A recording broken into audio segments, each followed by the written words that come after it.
yaakaar nañ ne bu ñu àndeek moom dinañ defar dëkk bi. kon cela dit que tey jii nii mën nañ ne lecture politique nga def. merci. pour nga daal di neenal sa candidature.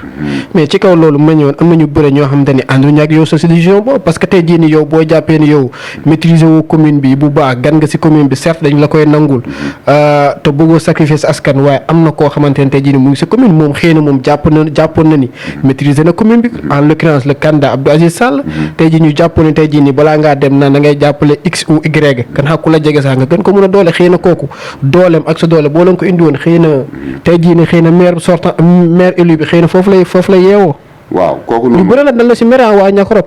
waaw fekkee mes information sont bonnes. Niakorop merewuñ ma bu ma mere woon. du ma gagné bureau de vote yëpp. moom bañ fa am dara moom candidat man newuma candidat ma gagné bureau de vote yëpp kon donc ñooñu mere. am na ñu bëri ñu ne dañ ko doon diim bagg moom Papis moo nekkoon candidat bi waaye da nga doon génn Niakorop di def campagne comme si que yaay candidat bi xam nga tey jii allié wu Papis yu bëri dañ doon ñëw di topp Papis. di ànd ak moom si caravane yi di ànd ak moom si convoi yi mais yow. mu mel na nga jël sa yoonu boobu ku duggoon tey jii Niakorop da lay gis.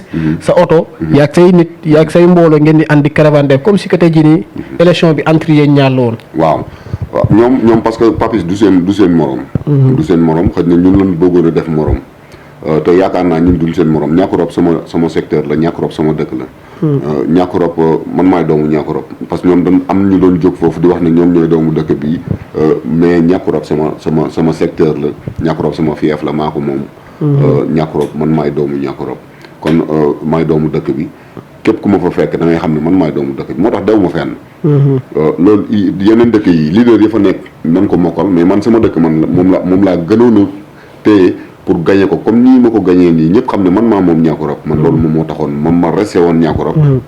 doon naa dem gaa si yeneen dëkk yi mais nag lépp dama ko concentré woon. si Niakorop pour wan ñëpp ne. Niakorop ñii taxaw ne ay ñaari candidat laa fa jàkkaarloo woon. ak Maodo Kassé ak Abdou Aziz Sall mais mu mel ne frontalement yaa Abdou Aziz Sall mu daaw say nit ak ay nitam daaw ñu woon laalante mu mel ne ay nitam dañ la mere woon la pourquoi nga choisir keneen bàyyi leen ñoom quoi qu'est-ce qui se passe. dama ko respecté lool. bi mu ñëwee wax ma ne ba ma ñëwee dégg ñu ne moom dafa créer mouvement dama ci kontaan. parce que Niakorop man dong maa fi newoon. maay nekk ci côté yëpp. kon tey su ma amee keneen ku jóg ne moom dafa bëgg a ñëw dugg ci biir kii bi dama ciy kontaan mais nag yàlla dafa def max moom bokkuñu vision. dafa am fu mu gisee ma respecté loolu moom aussi dafa war a respecté man sama décision. man dama ànd ak staff du man maa décidé pour ànd ak Papis Diop mais staff bi ma àndal ñoo décidé ànd ak Papis Diop. d'accord donc man li ma ko respecté lee mu defar mouvement am fekk ma yor 4 ans sama mouvement. ñëwul ànd ak man moom mu bëgg ma xëcc si boppam te max moom bokkuñu vision. foofu la amee benn réeróo bu ndaw mais ñoo bokk Niakorop. am na ñoom dañoo jàpp ni sax xëy na affaire de jalousie entre vous deux la ku nekk nangul sa morom leadership moom. mu mel ne ku nekk yéen ñaar da ngeen di xeexante seen biir moo tax yi problème bi yëpp. am na ñoom dañoo jàpp ni la fekk moom mu ñëw rek fekk la ngay def mouvement moo tax muy def ni yow. xëy na mu nangu bës bi wala mu nangu lenge yi sa loxo. loolu dala xaw a metti quoi. non man maa nangu lenge yi parce que.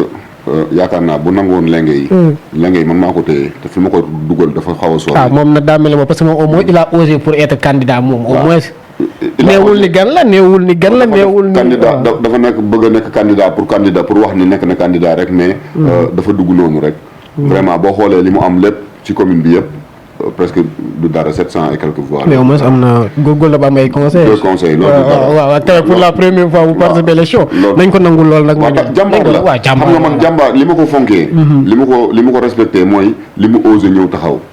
pour dëggal boppam loolu dama ko respecté. kontaan naa si parce que tey lépp lu mu am. yaakaar naa Niakorop. mais est-ce que tamit loolu taxul sax mu nekk maintenant le patron politique de Niaga même si que tey jii nii gagné nañ ko si bureau de vote am wala si localité mais le fait que mu nekk première personnalité politique bu Niaga bu osé défier à Papis Diop dem di laaj dagaru baal askan wi est-ce que saa yi nii du ñu ne sax avant yow moom mooy le premier patron politique de Niaga. moom mooy le premier patron politique de Niaga. waaw d'accord moom mooy suñu mag. moom mooy suñu mag d'accord naa ko loolu moom la jël. mooy le premier patron politique. après moom Maodo Kassé yoo nga soogaa di ñëw. après moom Maodo Kassé ak ñeneen ak ñeneen man bu ndaw laa man seen caat laa. ñeneen ñi seen doom laa ñeneen ñi seen rakk laa. aussi man defaguma dara mais vraiment bi ñu demee Niakorop fan juddoo ñun ñëpp. bureau de vote yëpp man maa ko gagné. kon yaakaar naa ñoom ñooy patron yi nan jël. patron bu dul gagné quoi. fekkee patron boo xam ne bu ñu demandé voix yi. man la ñuy jox voix yëpp. kon donc patron boobu man vraiment na jël patron bi man ma jël gagné bi. loolu garaawul. may nan ko loolu na jël patron. D'accord. parce que suñu mag la aussi. suñu mag la vraiment ku baax la suma mag la. te fu mu ma dajeeg man daf may conseiller boo xam ne ci kanam la ma jëmal. max moom amuñu problème. mosuñu laale aussi. amuñu problème mais seen ay nit moom dañuy laale moom naturellement. waaw. ba si jàng yi jotoon si élection yi nii sax gis nañu say nit ak ay nitam. jot nañ laale kes. dama koy comprendre côté boobu. parce que day doog a dugg ci politique. xam nga nit buy doog a dugg ci politique pour moom xadar mooy politique. loolu dama ko d'accordal carrément xadar la yaakaaroon ne mooy politique donc ñun ñu tegal ko système politique pour jàll ñun xam nañ politique. te politique dañ ci yàgg.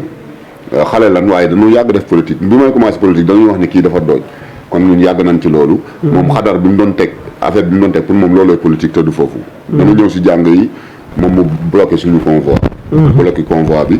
ma wàcc ñëw ba si chauffeuram sama nijaay la ma ñëw waxtaan ak moom ne ko mais seeral oto bi may ñu jàll mu ne ma non dama jot ndigal ne man fii laay gaare ku bëgg a dem si kii bi na nga wàcc nga dox te foofu benn oto mënta jàll ma ne gars yi garaawul wàcc dem ba si papis ne ko li wàcc leen yéen ñëpp ñu dox kii dañuy provoqué mais ñun jàng lañ ñëw si jàng yi ñu dellu mu wàcc di dem di dugg si biir ñu ne ñun du dugg si biir jàng yi te jàng yoo xam ne 4 ans mu ngi nii mu ngi daw chaque année ñun ñoo fay nekk.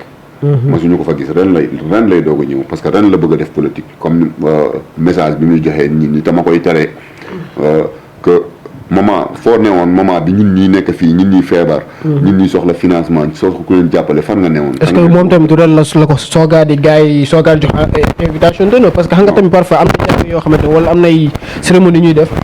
bu ñu koy def dañuy natt nit ñi xool kan ak kan mooy kilifa dëkk bi xëy na tamit jamono jooju lañ jàpp ni moom autorité la mu ngi dem ci échange électoral yi. moom nee na jamono bii nii. lan defee découpage mu xalaat ne war na am dara. moom moo tax mu ñëw dugg ci langue politique bi donc kooku xamul lan mooy politique. man loolu boo joxee message boobu dama naan yow xamoon lan mooy politique. parce que boo xamee politique boo xamee lan mooy politique nga xam ne lépp lu fi nit di def.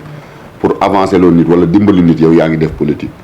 politique newul xeex wala xuloo mais dimbali la defar la boo nemee moom si biir wax ji boo ko déggee dafa mel ni danaan moment boobu yëpp nit ñi soxla ko. soxla ku leen dimbali boobu moment boobu moom pare woon pour dimbali nit wala parewul woon pour defar.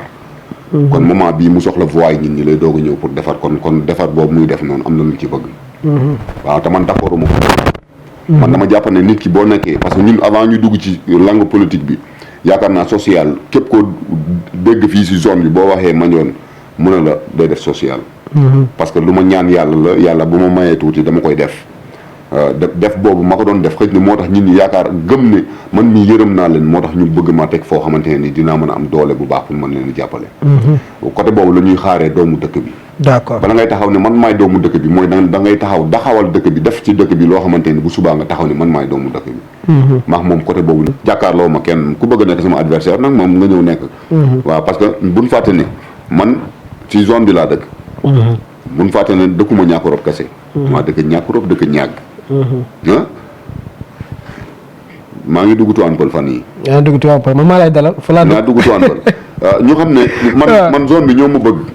loolu yàlla moo dogal loolu. effectivement zone bi moo ma bëgg ba ñu bëri dañ ma mere. Aziz ñi ànd ak moom. xaaj bi yëpp samay nit lañ dañ ma mere parce que neew ma candidat la mais su ma newoon candidat ñoom ñooñu duñ taxawaal duñ am 2 voix. mais neew ma candidat moo tax ñenn ñi ànd ak moom te zone bi yëpp noonu la demee mais nag buñ yàkkamti.